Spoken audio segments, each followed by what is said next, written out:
বধু শুনছে 90.8 FM বেতার বিদ্যাসাগর, মেদিনীপুরের একমাত্র কমিউনিটি রেডিও চ্যানেল বেতার বিদ্যাসাগর। আপনার সঙ্গে, আপনার কথায়।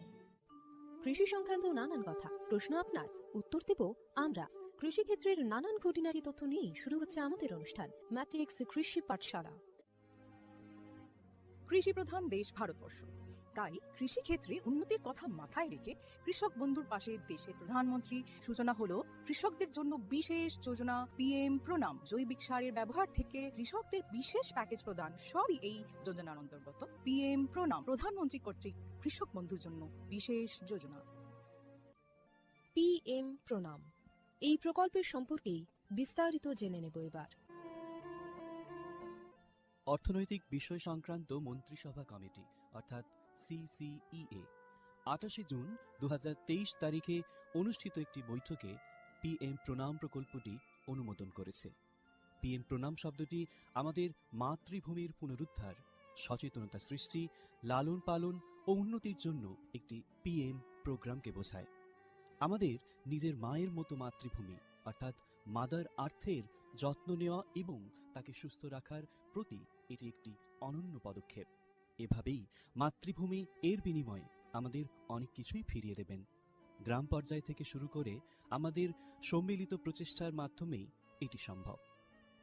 PM প্রণামের প্রাথমিক লক্ষ্য হল একটি গুরুত্বপূর্ণ সমস্যার সমাধান করা, আর সেই সমস্যা হল কৃষিতে রাসায়নিক সার এবং কীটনাশকের অত্যধিক ব্যবহার।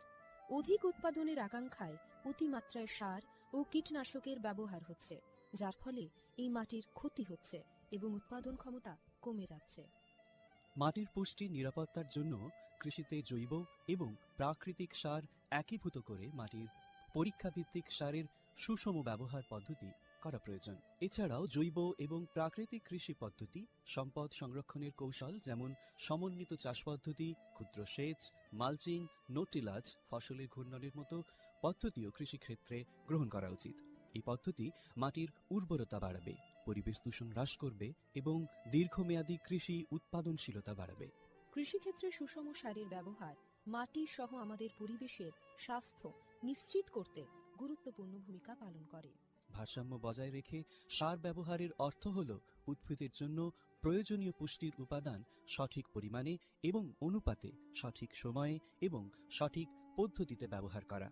সংশ্লিষ্ট রাজ্য বিশ্ববিদ্যালয়গুলি ইতিমধ্যে তাদের এলাকার ফসলের প্রয়োজন অনুসারে এই ডোজগুলি নির্ধারণ করেছে। সুপারিশকৃত ডোজ অনুযায়ী সার ব্যবহার করলে ফসলের ফলন ও গুণগত মান বৃদ্ধি পাবে। সুস্পষ্ট মাটিতে জন্মানো ফল, শাকসবজি এবং শস্য প্রায়শই প্রয়োজনীয় পুষ্টিগুণে সমৃদ্ধ এবং স্বাদ ভালো হয়। ভালো ফসলের জন্য এবং গুণমান আমাদের কৃষকদের জন্য উচ্চ লাভের দিকে পরিচালিত করে। এটা শুধু আরও বেশি পরিমাণ ফসল ফলানোর জন্য নয়, বরং ফসলের মানকেও উন্নত করার জন্য একটি বড় পদক্ষেপ। এটি একটি জয়ের কৌশল যা আমাদের কৃষকদের, আমাদের পরিবেশ এবং শেষ পর্যন্ত আমাদের সকলকে উপকৃত করে। সঠিক জ্ঞানের সঙ্গে পুষ্টির ব্যবহার করলে আমরা যে শুধু ফলনই বাড়াতে পারব তা নয়, বরং আমাদের জমি ভবিষ্যৎ প্রজন্মের জন্য যাতে উর্বর থাকে তাও নিশ্চিত করতে পারব।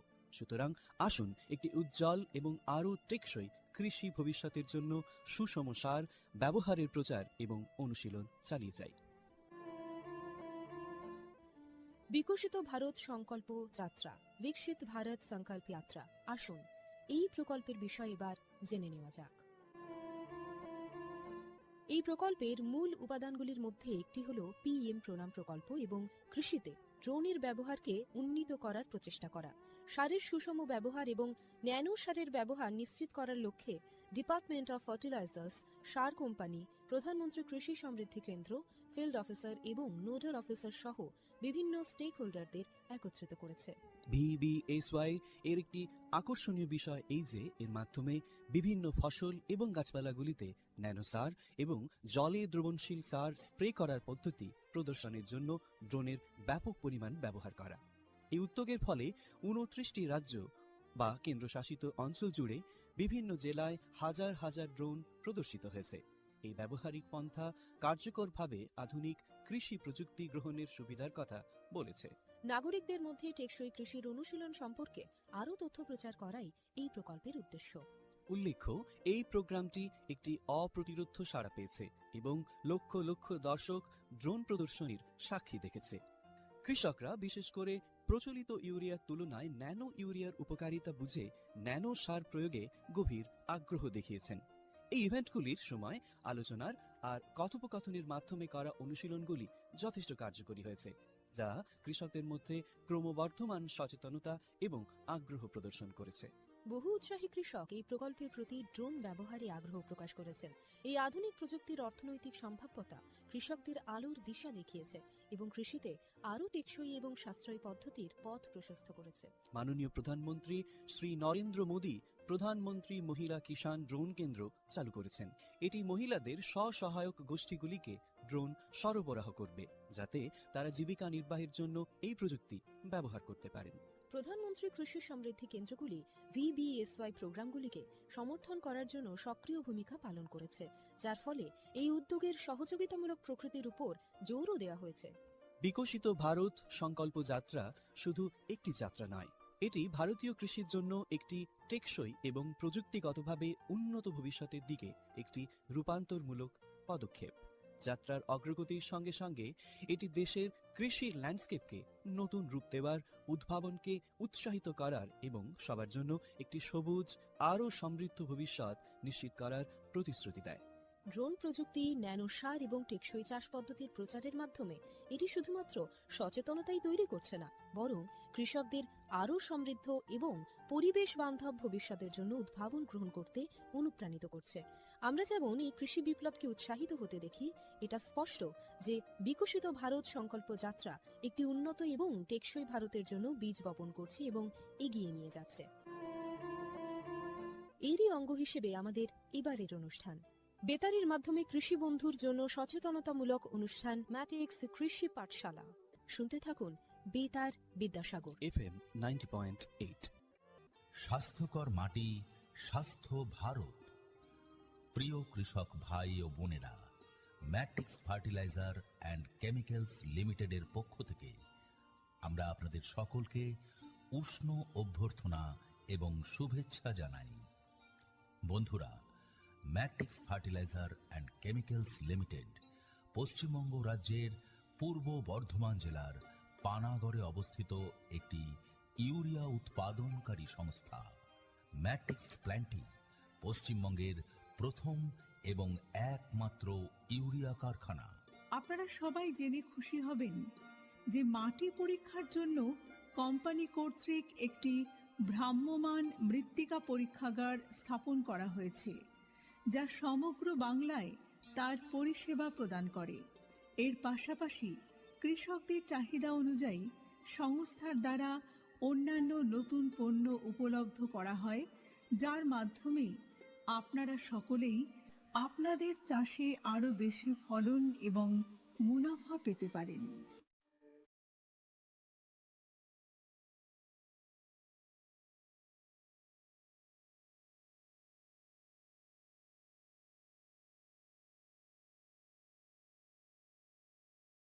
নমস্কার, 90.8 বেতার বিদ্যাসাগরের ম্যাটিক্স কৃষি পাঠশালায় আপনাদের স্বাগত। আজকের কৃষি পাঠশালার আলোচনার বিষয় বরবটি চাষ, যেটি লং বিনস কাল্টিভেশন নামেও পরিচিত। আর এই আলোচনাতে উপস্থিত রয়েছেন শ্রী সমীর ঘোষ। সমীরবাবু, বেতার বিদ্যাসাগরের ম্যাটিক্স কৃষি পাঠশালাতে আপনাকে উষ্ণ অভ্যর্থনা জানাই।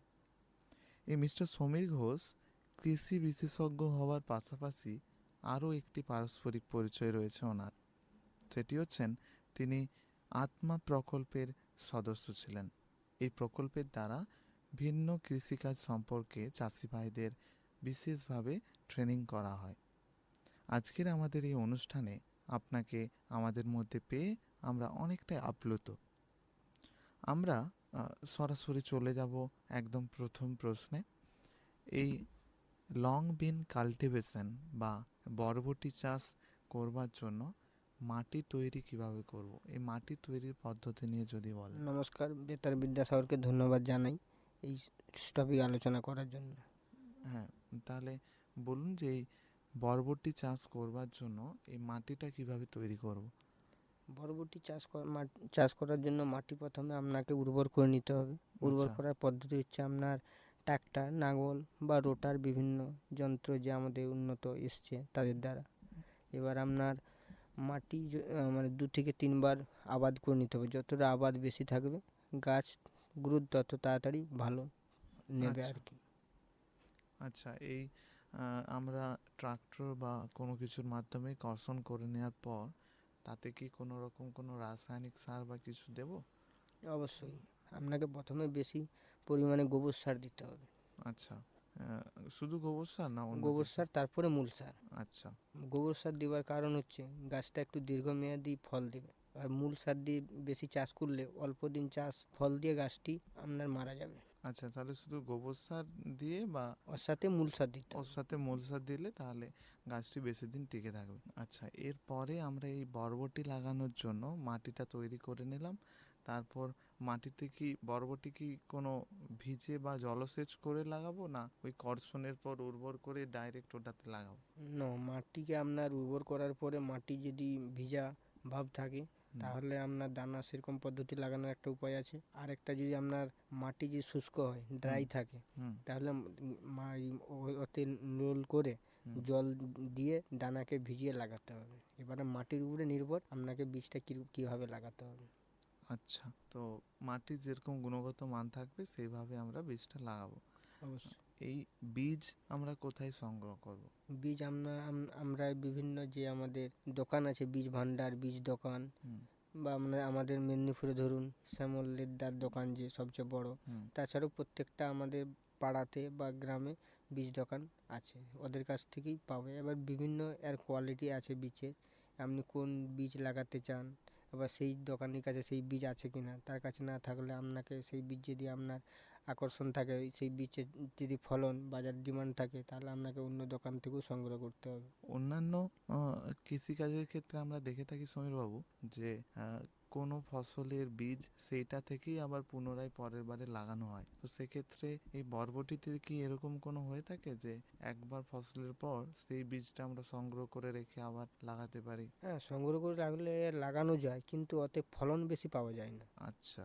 আমরা মাটির চেঞ্জ হলে কি হয়, বাইরের জাতের বা বাইরের থেকে যে বীজ আসবে লাগালে হুম। আপনি যে হিসাবে ফলন, যে হিসাবে মানে রোগ অসুখের অ্যাটাক থেকে রক্ষা পাই, হুম। সেইটা হবে না। লোকাল বীজ লাগালে একটু রোগের উপদ্রব বেশি হবে, ফলন কম হবে, গাছ আচ্ছা, ভালো হবে না। তো এখানে আমাদের এখন প্রচলিত বেশিরভাগ কি এই বাইরের বীজটাই, না এখানে লোকাল কোনো বীজ? না, বাইরের বীজই আসে। এবার বা- বিভিন্ন কোম্পানির বিভিন্ন জাতের বরবটি আছে আপনার। এখন আচ্ছা। ধরুন বরবটির ক্ষেত্রে একটা আমরা যেটা আগে থেকে করে আসতাম লাফা, যেটা আচ্ছা। আপনার 1 ফুটেরও বেশি হাইট মানে লম্বা হয়। আচ্ছা। এখন আরেকটা বরবটি এসছে যেটা আপনার ওই ঝাঁটি টাইপের বরবটি। আচ্ছা। লাফাটাতে যেমন আপনার ভেড়া দিতে হয়, হুম। মাচার মতো করতে হয়। হুম। এই ঝাঁটি যে বরবটিটা চাষ হচ্ছে, এতে আপনার ওইটা দিতে হচ্ছে না, কোনো আচ্ছা। ভাড়া বা খোঁচা দিয়ে উঠাতে হবে না।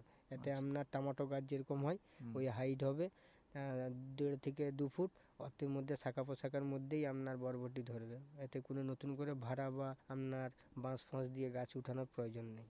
আচ্ছা, মানে গাছটা ছোট অবস্থাতেই বীজটা যে ভিন্ন ধরনের প্রজাতি বলছেন, কোন বীজটাতে বেশি ভালো? বীজ বললে যে আপনার যে লোকাল আছে যেটা কম ফলবে, আর একটা হাইব্রিড বীজ আছে। এবার হাইব্রিডেরও বিভিন্ন জাতের আছে আর কি। হুম। এবারে ধরুন কোনো কোনো বরবটি ওই ঝাঁটিরই সবুজ হবে, আবার কোনো জাতের আছে একটু হলদে টাইপের হবে। আচ্ছা। আর ধরুন আমরা যেটা আপনার ওই মাচাতে করা হয় লাফাটা, হুম। ওইটা একটু গাছটা সতেজ হয়ে বড় হয়ে ওঠে। হুম। বরবটিটাও আপনার 14-15 ইঞ্চিরও বেশি লম্বা হয়ে থাকে হুম। গাছ, যদি ভালো পুষ্টিযুক্ত হয়।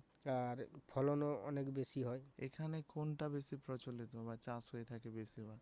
দুটোই হয়ে থাকে। আর বেশি এখন হচ্ছে যে একটা খরচ কমের জন্য, হুম। এখন লেবার মজুরের তো একটু সমস্যা চলে। হুম। সেক্ষেত্রে চাষি ভাইরা আমাদের এখন এই ঝাঁটি বরবটিটাকে একটু সংগ্রহ বেশি করে গুরুত্ব দিচ্ছে। গুরুত্ব দিয়ে চাষ করতেছে। তো এই বীজটা আমরা যেটা বললেন এই ঝাঁটি বরবটি বা লাফা, এই বীজটা আমরা বাজার থেকে সংগ্রহ করার পর এটা কি কোনো সংগ্রহ মানে শোধন করব, না যেহেতু প্যাকেট থেকে কাটলাম সেভাবেই ডাইরেক্ট লাগিয়ে দেবো? আপনার প্যাকেট থেকে বীজটা কেটে বের করলেন, বীজটা যদি আপনার একটা দিন রোদে শুকিয়ে নেন, হুম শুকিয়ে নিলে এই বীজের মধ্যে বিভিন্ন যদি জার্ম বা রোগ জীবাণু থাকে হুম ওটা একটু নষ্ট হয়ে গেল। আচ্ছা তারপরে আপনার ওই রোদে জলটাকে গরম করে নিতে হবে, যেরকম আচ্ছা দানা থাকবে তার প্রয়োজনীয় মতো আর কি জল আচ্ছা জলটা রোদে তাপমাত্রায় গরম হয়ে গেলে ওই জলটা একটু ঘুরে রোদ থেমে গেলে বা অন্য ছাওয়া জায়গায় রেখে দিয়ে জলটা যেহেতু গরমটা কমে যায় হুম তারপরে দানাটা ভিজিয়ে দিলে ভালো হয়। আচ্ছা তাছাড়া এই বীজের যখন ভেজানো হবে বিভিন্ন শোধনের পাউডার পাওয়া যায়, ওষুধ হুম পাওয়া যায়, তা দু 4 ঘন্টা ভিজিয়ে রাখলে ভালো হয়। আর তাছাড়া ধরুন আপনার জমি ভেজা থাকে, সেটা বলছিলাম যে সেখানে বীজকে ভেজানোর প্রয়োজন থাকে না।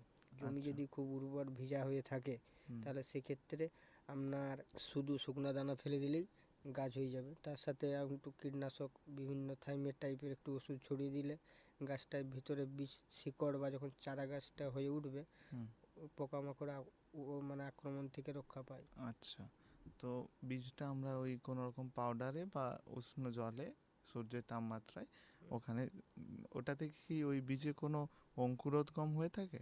অবশ্যই আচ্ছা, ওইটা কি ওখানে ওই উষ্ণ জলে দেওয়ার পরেই এই মানে অঙ্কুরোদ্গম অটোমেটিক হয়ে লাগানো যায়, না ওটাকে আবার কোথাও স্টোর করে রাখতে হয়? আপনি দানাটা জলে ভিজিয়ে রাখলেন 5 থেকে 6 ঘন্টা, হুম ভেজানোর পরে দানাটাকে ছেঁকে নিতে হবে। হুম ছেঁকে নেওয়ার পরে আপনার কোনো একটা পাত্রে ওই দানার বীজটাকে রেখে দিয়ে হুম উপরে একটা ভিজা কাপড় রেখে দিতে হবে। আচ্ছা এবার যদি আমরা শীতের ক্ষেত্রে বা একটু টেম্পারেচার যদি কম থাকে মানে হুম শীতকালের ক্ষেত্রে ধরুন, হুম তখন ওই পাত্রটার সময় উপরে ভিজে কাপড়টায় একটু যদি কাপড়টা শুকিয়ে গেল তো অত হুম অল্প একটু জল ছিটিয়ে রোদে রেখে দিলাম, হুম তাতে অঙ্কুরটা খুব তাড়াতাড়ি নেয় আর কি। আচ্ছা, তো ওটাতে অঙ্কুর হতে কতক্ষণ টাইম লাগে মোটামুটি বীজটা ভেজানো থেকে? বীজটা ভেজানো ধরুন 5-7 ঘন্টা, আর এদিকে আপনার 1.5 দিন 2 দিনের মধ্যে বীজ অঙ্কুর নিয়ে নেবে। আচ্ছা, 2 দিনের মধ্যে অঙ্কুরোদ্গম হয়ে যায় এবং সেটা লাগানোর কি পদ্ধতি রয়েছে ওই বীজটা? বীজটা আপনার লাগানোর পদ্ধতি ধরুন আমি যদি ঝাঁটিটা দিয়ে আগে বলি, হুম ঝাঁটিটা আপনার স্ট্রেট লাইন হবে, হুম 1.5 থেকে 2 ইঞ্চি ডিপ হবে, আপনি দড়ি ধরে লাইন করলেন। হুম আর লাইনের হচ্ছে একটা দানা থেকে আরেকটা দানা দূরত্ব থাকবে আপনার 7 থেকে 8 ইঞ্চি। আচ্ছা একটা দানা থেকে আরেকটা দানা দূরত্ব 7 থেকে 8 ইঞ্চি হবে। আচ্ছা আর এদিকে আপনার চওড়াটা হবে আপনার 2.5 ফুটের মতো, দুইয়ের বেশি যেন থাকে, আচ্ছা, দুই দু দুইয়ের ফুটে ভিতরে আড়াইয়ের মধ্যে। আচ্ছা, এই হ্যাঁ মানে আড়াইয়ের মধ্যে থাকবে, 2 ফুটের বেশি হবে। দুই আচ্ছা ফুটের বেশি নামিয়ে দিলে গাছ একটা গাছ আরেকটা গাছের উপরে চাপাচাপি হয়ে যাবে, একটা গাছের শিকড় আরেকটা গাছের শিকড়ে উপরে হুম চলে যাবে, হুম তাতে গাছটা গ্রোথ নেবে না ভালো। বুঝতে পারছি। আচ্ছা, এই বীজের পরিমাণটা কি প্রয়োজন লাগানোর, মানে কতটা পরিমাণ বীজ প্রয়োজন একটা নির্দিষ্ট জায়গাতে? এক কাঠায় 100 গ্রাম বীজ লাগে। কাঠায় 100 গ্রাম 100 বীজ গ্রাম লাগে। আচ্ছা, কাঠা প্রতি 100 গ্রাম। এই বীজটা লাগানোর পর আমরা আপনি যেমনটা বললেন অঙ্কুরোদ্গমের পর বীজটাকে আমরা ওখানে পুঁতে দেবো, পুঁতে দেওয়ার পরে কি মাটি ওতে চাপা দিয়ে দেবো না?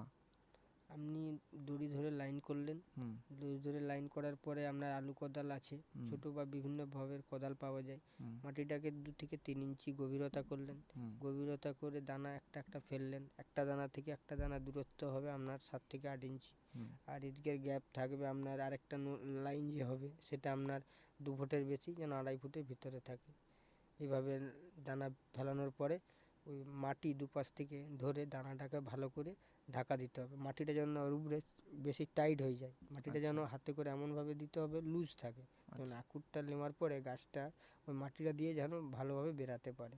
অনেক আচ্ছা সময় মাটি বেশি চাপা হয়ে যায় বা আমরা মাটিটা ঢাকা দিয়ে দিলাম, যেমন প্রচুর বৃষ্টি হয়ে গেল, হুম ওই ক্ষেত্রে বীজ কিন্তু নষ্ট হয়ে যাওয়ার আশঙ্কা বেশি থাকে।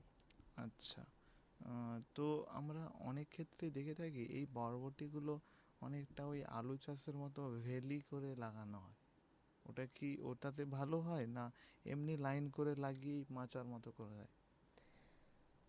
না, আপনার এই দুটো জাতের আছে, একটা আপনার যেটা বলে ঝাঁটি বরবটি বললাম, হুম এটার এই ডিস্টেন্স যেটা বললাম এই থাকবে। হুম আর আপনার যদি আরেকটা যেটা আছে আপনার ওই বেড়া দিয়ে উপরে মাচা করতে হয়, হুম ওটা হচ্ছে লাফা বলে আর কি, লাফা ভালো জাতের বরবটি। আচ্ছা ওই লাফাটা আপনার ডিস্টেন্স কিন্তু 3-3.5 ফুট হবে।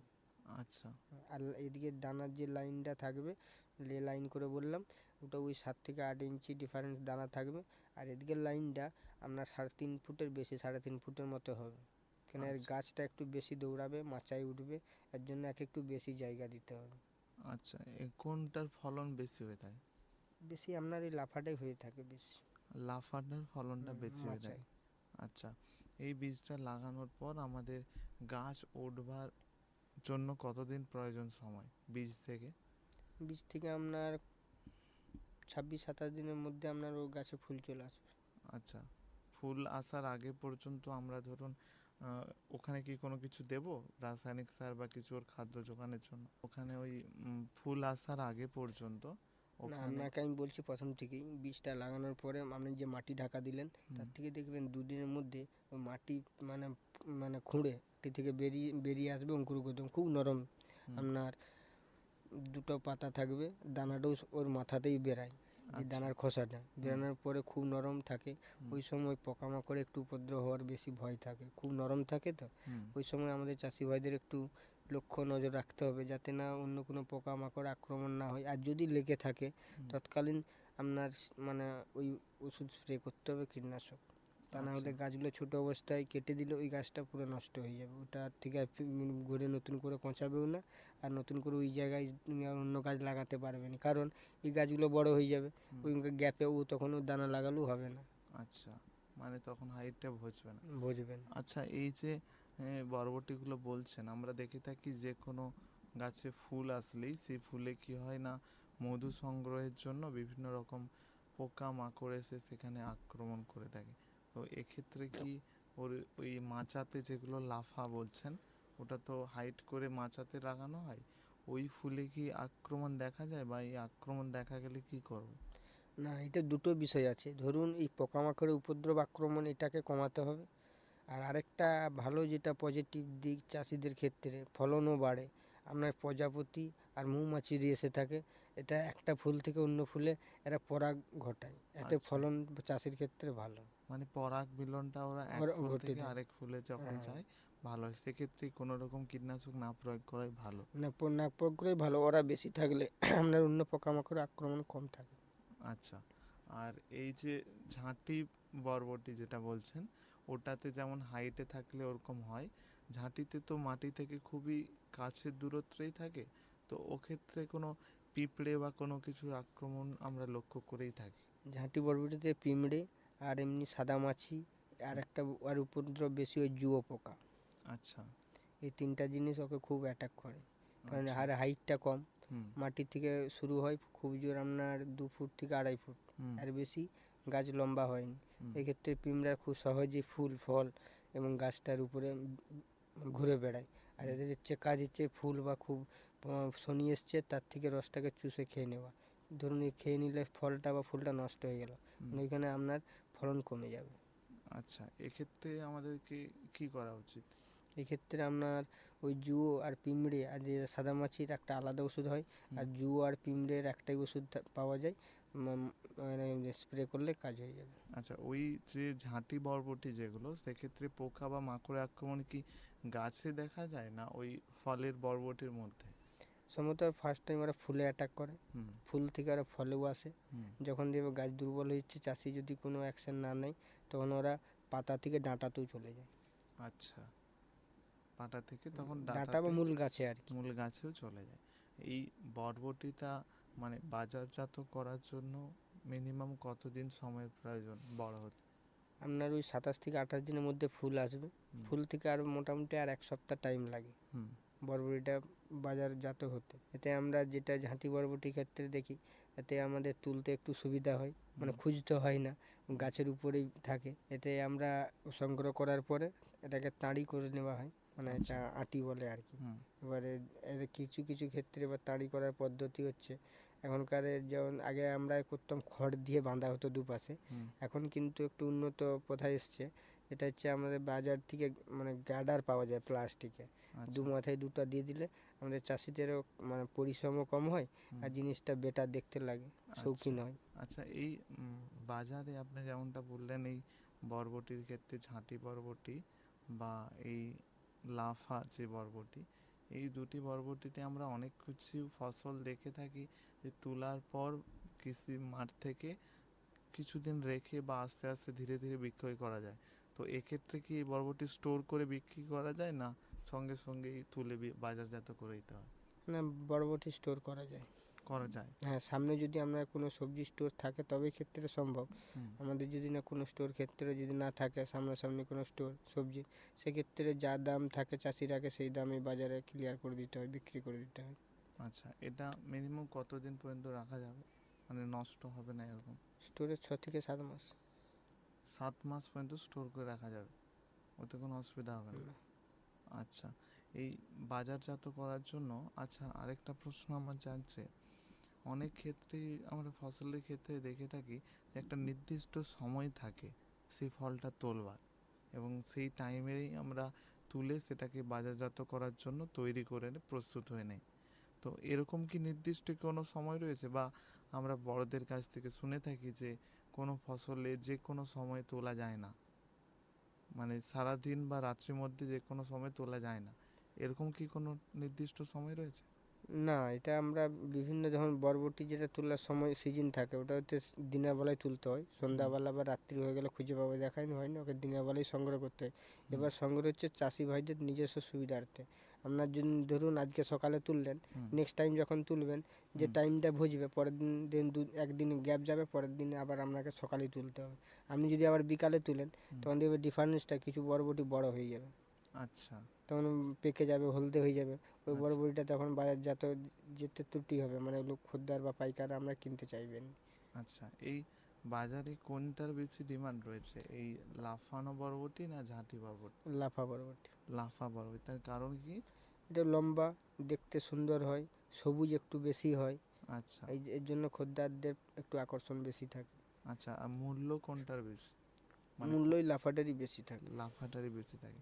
সেক্ষেত্রে কি কোনো মনে হচ্ছে যে এই ঝাঁটি বরবটির তুলনায় লাফা বরবটিটি বেশি চাষের জন্য চাষি ভাইরা আকৃষ্ট, না দুটোই সমানভাবে চাষ হয়? দুটোই সমানভাবে চলে, কারণ ধরুন ধরুন লাফাটাতে যেমন একটু আপনি বেশি মূল্য পাচ্ছেন হুম। বাজারে, তখন আপনার এটা একটা এক্সট্রা খরচা থেকে তো যাচ্ছে, যেটা আপনাকে মাচা তৈরি করতে হচ্ছে। আচ্ছা।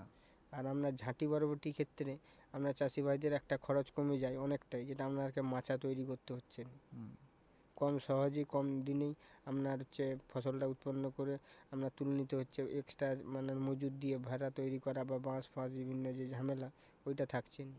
আচ্ছা, মানে খুবই কম পরিশ্রমে এটা আমরা লাভ পেয়ে থাকি, সেক্ষেত্রে এটার মূল্য বেশি হলেও লাফাটাতে একটু ব্যয় বেশি হয়ে থাকে। হ্যাঁ, আহ, যারা ধরুন নতুন কৃষি ভাই, তারা চিন্তিত যে বরবটি চাষ করবে, তাদের জন্য আপনি কোনটা সাজেস্ট করবেন, যে লাফাটা করতে না এই ঝাঁটিটা? যদি ধরুন বাড়ির লোকজন বা প্রয়োজন মতো আপনার লেবার মজুর পান, হুম। বাড়িতে বাঁশ ফাঁস থেকে থাকে, হুম। তার লাফাটাই প্রয়োজন। হুম। ধরুন আপনি চাষ করতে ইচ্ছুক, কিন্তু আপনার লেবার বা আপনার এই বাঁশ ফাঁসের জন্য আপনার ত্রুটি হচ্ছে, চাষের ড্যামারেজ হয়ে যাবে, সেক্ষেত্রে আপনাকে তখন ঝাঁটিটা বেছে নিতে হবে। মানে আমরা লেবার মুনিশ থেকে আপনার দ্বিতীয় কথা হচ্ছে যেটা মাচার খরচা থেকে অনেকটাই কমে যাবে। আচ্ছা, তো সমীরবাবু যেমনটা বললেন যে যদি বাড়িতে বা পরিচর্যার মতো সঠিক নির্দিষ্ট সময় বা প্রয়োজনীয় লেবার থেকে থাকে, তো সেক্ষেত্রে এই লাফা বরবটিটাই চাষ করলে বেশি লাভবান হব। অবশ্যই। আর যদি আমাদের নির্দিষ্ট পরিমাণ প্রয়োজন হয়ে থাকে, সেক্ষেত্রে আমরা ঝাঁটি বরবটিটা চাষ করতে পারি, এবং বাজারেও গুণগত মান এবং চাহিদা মূল্য দুটোরই প্রায় সমান রয়েছে, এবং এখানে আমাদের লোকাল বাজারেও এর চাহিদা রয়েছে, তাই তো? অবশ্যই। আচ্ছা, অনেক ধন্যবাদ শ্রী সমীর ঘোষ আপনাকে। ভালো থাকবেন। আবারও পরে কোনো এক এপিসোডে আপনাকে পাবো আমাদের এই নমস্কার। এপিসোডে, এই আশা রাখছি। এখানেই শেষ হলো ম্যাটিক্স কৃষি পাঠশালার আজকের অনুষ্ঠান। ধন্যবাদ। এতক্ষণ আপনাদের সাথে ছিলাম আমি আরজে সুমন। শুনতে থাকুন 90.8 বেতার বিদ্যাসাগর।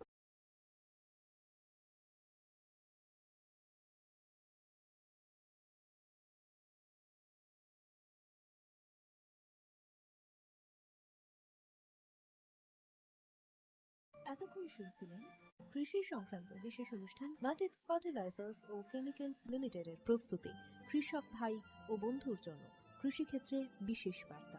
এই ধরনের অনুষ্ঠান আরও শুনতে কানে রাখুন বেতার বিদ্যাসাগর 90.8 FM, ঠিক বেলা 1টায়।